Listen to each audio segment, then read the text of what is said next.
राज्यातील शेतकऱ्यांसाठी आज दिवसभराच्या सकाळच्या ठळक व झटपट बातम्या. शेतकऱ्यांसाठी आज मंत्रिमंडळ बैठकीमध्ये 5 महत्त्वपूर्ण निर्णय घेण्यात आले. त्यामुळे व्हिडिओला पूर्ण बघा, कुठेही स्किप करू नका. पीक भरपाईसाठी 145 कोटीचा निधी. शेतकऱ्यांनो, यादीत तुमचे नाव आहे का? जुलै-ऑगस्ट महिन्यातील नुकसानीपोटी मदत. जिल्हा संकेतस्थळावर मदतीचा तपशील प्रसिद्ध करावा लागणार. सरकार शेतकऱ्यांना वाऱ्यावर सोडणार नाही, लवकरच मदत. सहकार मंत्री बाबासाहेब पाटील यांचा नुकसानग्रस्तांना दिलासा. विविध भागात दिल्या भेटी. जमीन खरडून झालेल्या नुकसानीचे स्वतंत्र पंचनामे. आणि आता पंचनामे करायची आवश्यकताच नाही. कुठं आबाळच फाटल्यावर कुठं आपण ठिकाण लावणार. म्हणून सरसकट मदत करावी अशी सरकारला आम्ही विनंती केली आहे. जिल्ह्यासाठी 244 कोटी आणि निधी आपल्याला पाठवून दिला. आणि नुकसानग्रस्त शेतकऱ्यांना हेक्टरी 50,000 रुपये मदत द्या. आमदार विजय वडेट्टीवार. कोटी रुपये तुम्ही रस्त्यासाठी जागा एक्विजिशनसाठी लँड एक्विजिशनला देता आणि तुम्हाला काय शेतकऱ्यांचं अखंड आता या अतिवृष्टीमुळे उद्ध्वस्त झालेल्या शेतकऱ्याला येलो मॅजिक नावाचं सोयाबीनवर बिमारी आली. तो पूर्ण सोयाबीन पीक उद्ध्वस्त झाला. आज मला यवतमाळवरून वाशिमवरून शेतकऱ्यांचे फोन आले. नाही, शेतकरी बोललेत आणि त्यांनी सांगितलं, साहेब आम्ही आता उद्ध्वस्त झालो आहे, आम्हाला सरकारकडून काय मदतीची घोषणा करायला सांगा. त्यावर सरकार बोलायला तयार नाही. म्हणून आज मी पत्र दिलं की हेक्टरी 50,000 रुपये मदत करा. मुख्यमंत्र्यांना पत्र पाठवलं आहे. आणि अतिवृष्टीमुळे पूर्ण मराठवाडा, विदर्भातले काही जिल्हे, त्यातलं सोयाबीन, कपाशी ही सगळी पिकं उद्ध्वस्त झाली आणि यांना तातडीनं मदत करण्याची गरज आहे. पण सरकारचं लक्ष इन्फ्रास्ट्रक्चरवर जास्त आहे. हे 4 व्हीलर गाडीचं सरकार आहे, त्यांची सुविधा करत आहे आणि बैलगाडीवाल्यांची सुविधा मात्र त्यांना मदत करायसाठी यांच्याकडे पैसे नाही. रस्ते उभे करणं, यातून चिकार पैसा कमवणं, त्याला पैसे देणं, हे जे काही आहे हे सामान्य माणसाचं सरकार नाही, हे उद्योगपती व्यापाऱ्यांचं सरकार आहे. आता सिद्ध झालं आहे. केवळ बोलाची कडी, बोलाचं भात एवढंच आहे. काही तर आता तातडीने जर या शेतकऱ्यांना मदत केली नाही तर प्रचंड मोठ्या प्रमाणात शेतकऱ्यांना आपला जीव गमवावा लागेल. मी शेतकऱ्यांना आवाहन करतोय की सरकारच्या मानगुटीवर भूत बनवून बसा, पण आत्महत्या करू नका. वेळ पडली तर मानगुटीवर बसून केस लटालटा हलवा. या सरकारचा जो कोणी भेटेल त्यांना, तुमच्या जीवावर उठला असेल तर त्याला तशा पद्धतीनं सजा दिली पाहिजेत किंवा त्याला उत्तर दिलं पाहिजे. लढूनच आपल्याला आपला अधिकार मिळवावा लागेल, याची तयारी करावी अशी माझी त्यांना विनंती. शेतकऱ्यांना मिळणार सौर कुंपण. पिकाचे होणार आता संरक्षण. जनविकास योजना 19,859 शेतकऱ्यांना मिळणार लाभ. वन विभागाने दिली मंजुरी. पावसाचा कर थांबेना, शेतकऱ्यांना झोप येईना.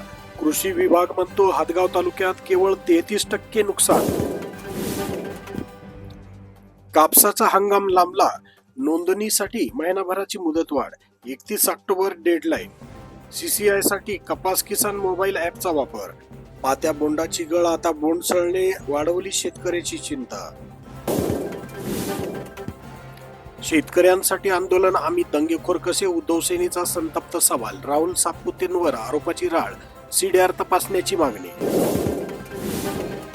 पावसाचा तडाखा, गावाचा संपर्क तुटला. जोरदारीने नांदेडकर झाले हवालदिल. जिल्ह्यातील लाखो शेतकऱ्यांच्या स्वप्नांचा झाला चिखल. अमरावती जिल्ह्यात सरसकट ओला दुष्काळ जाहीर करा. आमदार रवी राणा थेट शेतकऱ्यांच्या बांधावर. कर्जमाफी मतचोरी मुद्द्यावर काँग्रेस आक्रमक. गावागावात स्वाक्षरी मोहीम. जिल्हा कार्यकारिणीच्या बैठकीत घेतला निर्णय. सततच्या पावसामुळे पालेभाज्या सडल्या. शेतकऱ्यांना मोठा फटका. जामनेर तालुक्यात पालेभाज्याचे दर कडाडले. गृहिणीचा बजेट कोलमडला. इतर जिल्ह्यातून आवक सुरू.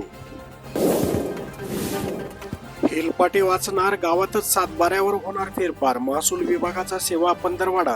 दावे तातडीने निकाली काढणार. जिल्ह्यात मुसळधार पाऊस. ओल्या दुष्काळाचे सावट. सततच्या पावसाने कपाशीची बोंडे सडली. काढणीला आलेले सोयाबीन पाण्यात. नुकसान भरपाई तातडीने देण्याची मागणी. नंदुरबार जिल्हा परिषद निवडणुकीसाठी राहणार 11,12,000 मतदार. प्रारूप मतदार यादी 8 ऑक्टोबरला जाहीर होणार. 1 जुलैचा अर्धा दिनांकावर मतदाराची नावे. वणी तालुक्यात 40,000 हेक्टरवरील पिके उद्ध्वस्त. संततधार पावसाचा फटका. सोयाबीन पाठोपाठ कपाशीची बोंडेही सडण्याच्या मार्गावर. आता जगायचे कसे? हतबल शेतकऱ्यांचा सवाल. छत्रपती संभाजीनगर पुन्हा मुसळधार, 15 नद्यांना पूर, जिल्ह्यातील 9 रस्ते बंद, अनेक गावाचा संपर्क तुटला, पिकांच्या नुकसानीत वाढ. ब्राह्मणी नदी ओलांडताना पाय घसरून 1 जण पुरात वाहिला. दौलताबाद परिसरात 5 तास जोरदार पाऊस. जिल्ह्यातील 1.21 लाख शेतकऱ्यांना नुकसान भरपाई देण्यासाठी हवे 92 कोटी रुपये. अतिवृष्टीच्या तडाख्यात गेल्या ऑगस्टमध्ये 1 लाख हेक्टरवरील पिकाचे नुकसान. सरसकट भरपाई द्या, पाहणी दौऱ्यात शेतकऱ्याची मागणी. कृषी मंत्री दत्तात्रय भरणे, पालकमंत्री पंकजा मुंडेकडून नुकसानग्रस्त भागाचा दौरा. तातडीची मदत देणार पंकजा मुंडे. शेतकऱ्यांना कर्जमाफी देण्याची योग्य वेळ आली, आदित्य ठाकरे. एकरी 30,000 रुपये नुकसान भरपाई द्या, मनसे अध्यक्ष राज ठाकरे यांची मुख्यमंत्र्यांकडे मागणी. ज्वारीचे पीक घटणार, पेरणी लांबणीवर. रब्बी पेरणीवरही परिणाम. ऑगस्ट महिन्यामध्ये केलेली शेतीची मशागत गेली वाया. 16,000 हेक्टरवरील काळे शिवार. पावसामुळे खरीप हंगाम खल्लास. गिरणा परिसरात कपाशी सडली, अन्य पिकाचेही नुकसान. अतिवृष्टीच्या माऱ्याने शेतकरी हवालदिल. ओला दुष्काळ जाहीर करा, जिजाऊ ब्रिगेडची जिल्हाधिकाऱ्याकडे मागणी. सोयाबीनच्या शेंगामधील दाण्याला फुटले अंकुर, मायबाप सरकार वाट कसली बघता, ओला दुष्काळ जाहीर करा. चांदूर रेल्वे कृषी बाजार समितीत सोयाबीन खरेदीला प्रारंभ. पत्तीग्रस्त शेतकऱ्यांसाठी 121 कोटीच्या निधीस मंजुरी. आतापर्यंत दिली आहे 219 कोटी 70 लाखाची मदत. पालकमंत्री बुलढाणा. दूर कासार येथे पालकमंत्री अजित पवार यांनी दिला नुकसान झालेल्या शेतकऱ्यांना धीर. 13 गावाचा संपर्क तुटला, 76 ग्रामस्थांचे केले स्थलांतर. पालम तालुक्यात पावसाचा तडाखा, हजारो हेक्टरला फटका. पोलीस महसूल प्रशासनाकडून मदत कार्य सुरू. पुरांमध्ये अडकलेले डाकू पिंपरी येथील कुटुंबाचे रेस्क्यू. साखरेचा दर क्विंटलला 5,000 रुपये करा, भोगावती कारखान्याच्या सर्वसाधारण सभेत एकमुखी ठराव. इसापूर धरणाचे 13 दरवाजे उघडले, अनेक गावांना पुराचा तडाखा. शेती गेली उखडून, पुरामुळे विविध मार्ग झाले बंद. जनजीवन विस्कळीत, नागरिकांचे अतोनात हाल. परतीच्या पावसाने केले धान पिकाचे मातेरे, शेतकऱ्यांचे कंबरडे मोडले, शेतकऱ्यावर संकट. देवरी तालुक्यात अतिवृष्टी. उद्योगपतींचे कर्ज माफ होते, पण शेतकरी मात्र वाऱ्यावर. बच्चू कडू यांचा आरोप, सरकारवर घणाघाती टीका. आदिवासीच्या जमिनी भाडे तत्वावर देण्यास विरोध. मुख्यमंत्री काय म्हणतोय का नियम बाजूला ठेवून मदत करू. नियम बाजूला ठेवून मदत करायची तर सोडाच, पण तुम्ही दुष्काळ जाहीर करत नाही. इथला या सगळ्या याच्यामध्ये आमचं मुख्यमंत्री काय म्हणतोय का मी आता मोदी साहेबांना भेटलो, त्यांना मी बोललो आणि ते आता आम्हाला मदत देणार. अरे ते तर कायदेशीरच आहे.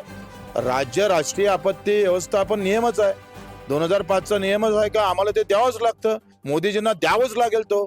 त्याच्यात काय तुम्ही तीर मारून आलेले आहे. काल पत्रकारांना त्यांना ते टाळतात. तुम्ही बघा का पत्रकार त्यांना विचारतात कर्जमाफीचं काय झालं, कर्जमाफी बिलकुल टाळतात.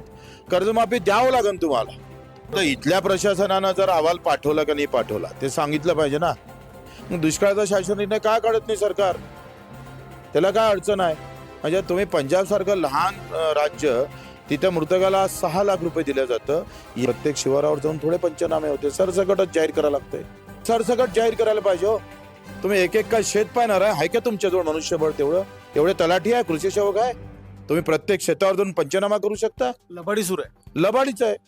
तुम्ही मला एक सांगा, मी फिरतोय प्रत्येक तालुक्यात, मला फिरून दाखवा तलाठी प्रत्येक शेतात जातं काय. जाऊच शकत नाही. यांसह लोकप्रतिनिधी बांधावर 2 तालुक्यात अतिवृष्टीने हानी. 5,000 शेतकऱ्यांना फटका. पालकमंत्र्यांसह कृषी राज्यमंत्र्यांनी केली शेतीची पाहणी.